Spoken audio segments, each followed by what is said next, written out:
ऐसे भगवान को छोड़ करके जो इधर उधर भटक गए हैं, भैया वो तो बिना पूंछ और बिना सींग वाले पशु हैं।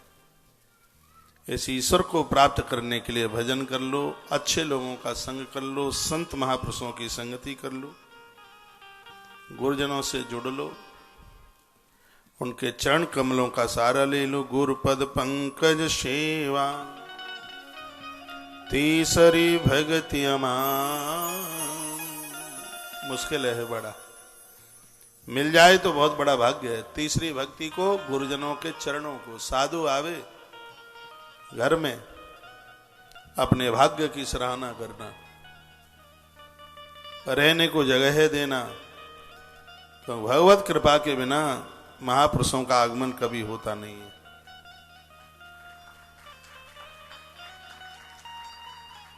तीसरी भक्ति में उसको लिया गया।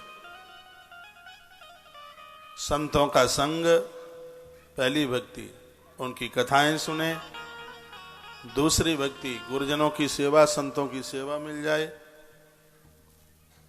तीसरी भक्ति, और बहुत आनंद की बात बताई गई है, मन में किसी भी प्रकार का कपट ना हो। कपट को आज ही त्याग दीजिएगा।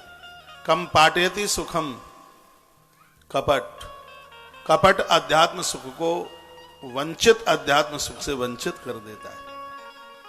कपटी मत बनिए। भगवान ने मानस में कई जगह लिखा, कहा मैं पापी का उद्धार कर देता हूं, लेकिन कपटी का भगवान उद्धार नहीं करते।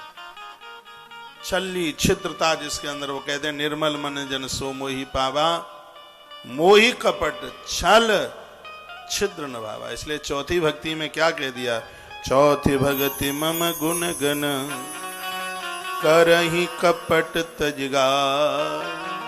छल छिद्रता कपटता न हो, भाव से मेरे गुणों का स्मरण किया जावे, मैं कल्याण कर देता हूं।